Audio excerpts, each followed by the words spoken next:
Hello, readers. Please stand by for your next assignment. This is the information we have about this week's Must Reader.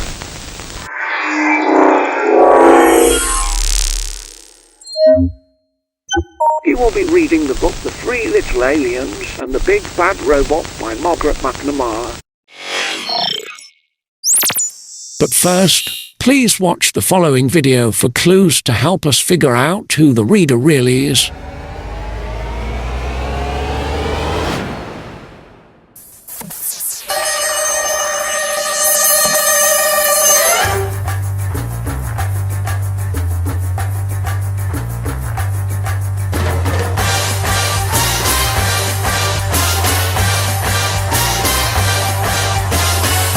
Morning, Mr. Fast.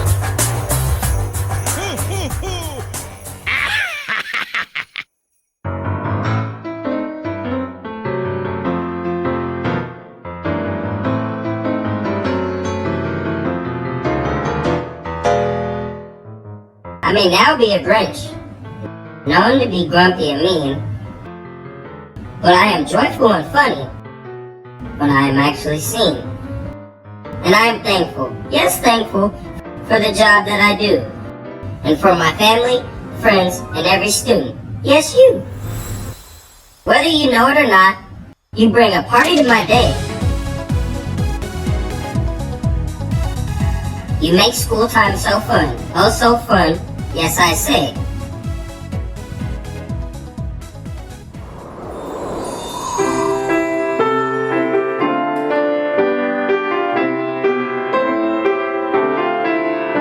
Like the Who's down in Whoville, who like Christmas a lot, I have my own likes to put in my own likes a lot pot, such as walking and dogs and competing in sports and salmon and marvelous heroes of all sorts. And space. Ah, space. Such a fascinating place. As a child, I dreamed I could run in the space race. And though space is still distant, I can go there, it seems, thanks to movies and books and my adventure-filled dreams.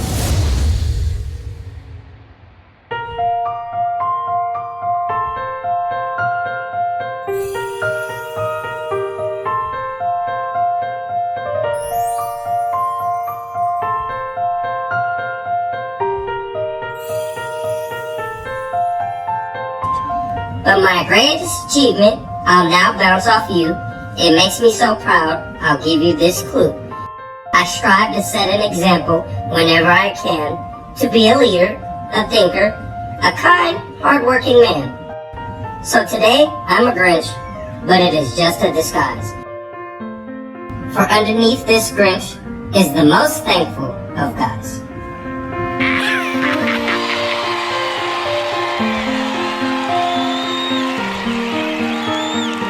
And now, presenting our next Must Reader, Grinch.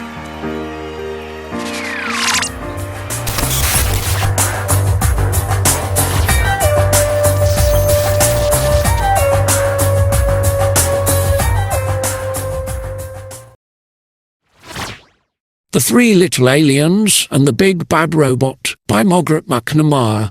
Liftoff will start in T-minus 10 seconds.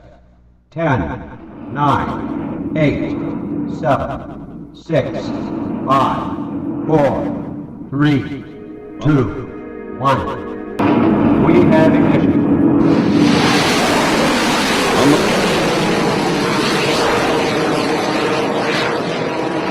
Once there was a mama alien who had three little aliens. They were called Bork, Gork, and Nikolitz.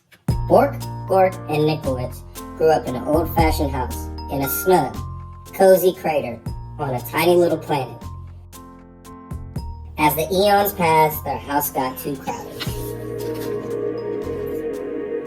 It's time for you to go out into the universe and find your own planet, their mama told them, giving each a hug. But remember, watch out for the big bad robot. It wants to chew you up. So Bork, Gork, and Nikolitz took off. Bye, Mama, they cried. Bye, kids, she shouted back. always stick together, she added. Then she sniffled a little bit and called me every once in a while. The three little aliens traveled far and fast. There's a cute planet, said Bork. Too hot, Niklowitz. How about that one, asked Gork. Too crowded, replied Niklowitz. They darted around a meteor. Are we there yet, asked Bork. Just past the next bend, a big planet swirling dust loomed into the view. Bork spotted a shiny space rover zipping around the mountains and plains. Awesome, she said. I'm gonna live in that. Mama said stick together, called Niklowitz, but Bork had already zipped off too far away to hear. Niklowitz and Gork traveled on. Niklowitz didn't like the looks of the next planet either. Nowhere to breathe, he gasped. Picky, picky, said Gork. And just ahead, he spied a giant planet with a huge golden rings. He jumped on a passing satellite and caught a ride around a ring. Whee! He squealed. This is what I call home. We can't live on a ring that goes around in circles, yelled Niklowitz. We'll get dizzy. But Gork wasn't paying any attention.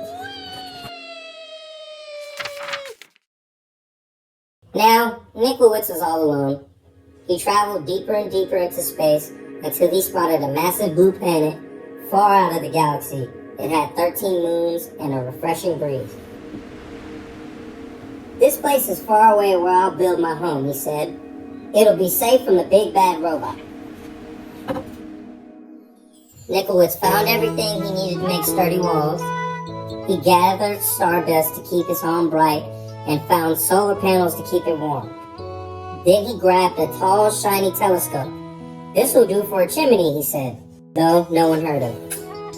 Rock by rock, row by row, Niklowitz built the perfect house. When he was finished, he sat down and locked the door. His house was not very zippy or cool, but it was very safe, and there was room enough for all three of the little aliens. I hope they come visit soon, said. Then, one galactic dawn, there was rumbling in the universe.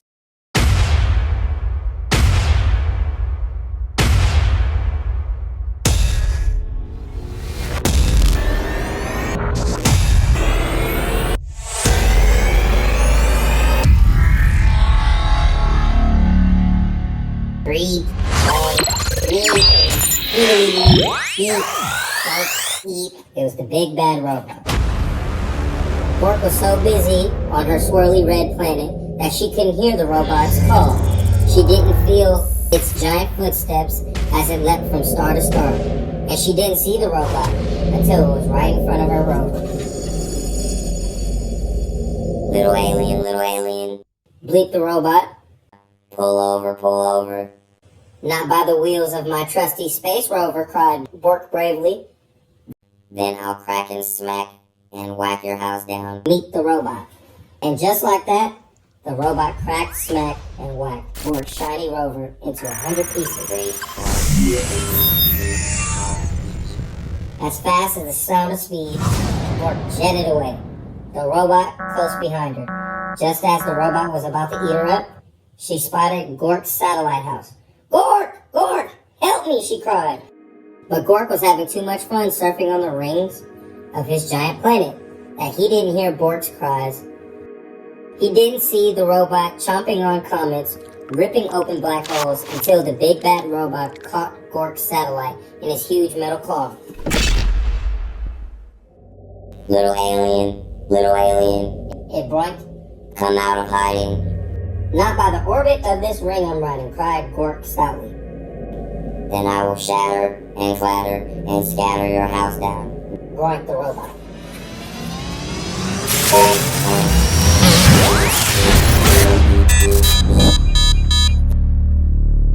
And before Gork could fly beneath the radar, the robot clattered, scattered, and shattered Gork's satellite into 1,000 pieces. Gork barely escaped.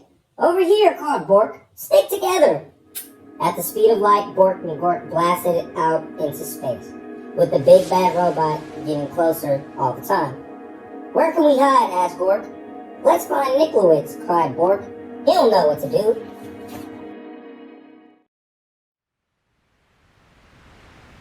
Niklowitz had heard the robots roar. He had seen what was going on with his brother and sister through his telescope, and he was ready.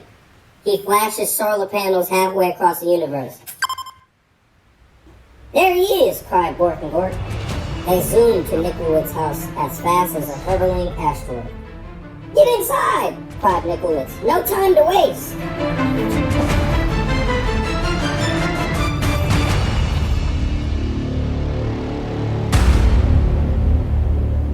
No sooner had Bork and Gork slammed Niklowitz's solid rock space door than they heard the robot rumbling. Little alien, let me come in. Not by the slime on my chinny chin chin, cried Niklowitz. Then I'll smack and crack and whack your house down. Zeke the robot. The big bad robot bashed and crashed Niklowitz's strong solid house. Nothing happened. Then it pounded and smashed really hard, not a crack. Then it loaded up its triple blaster and zapped the house down. But good, that house will not fall down. So the robot forced its way into the little alien's house right down the chimney. Glee-ba-dee! The aliens covered their ears and waited for the robot to chomp them up. But halfway down the telescope, the robot got stuck tight. It strained and struggled. It moaned and groaned. Niklowitz's house shook and shuddered.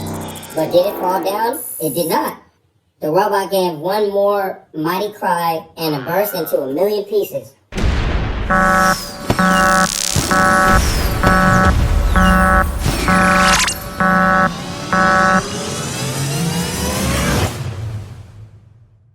Cool, said Bork.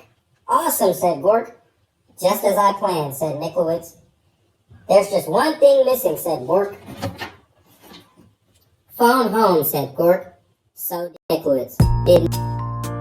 Ma, he said. We have the coziest house in the galaxy. Won't you come over and tuck us in? And she did.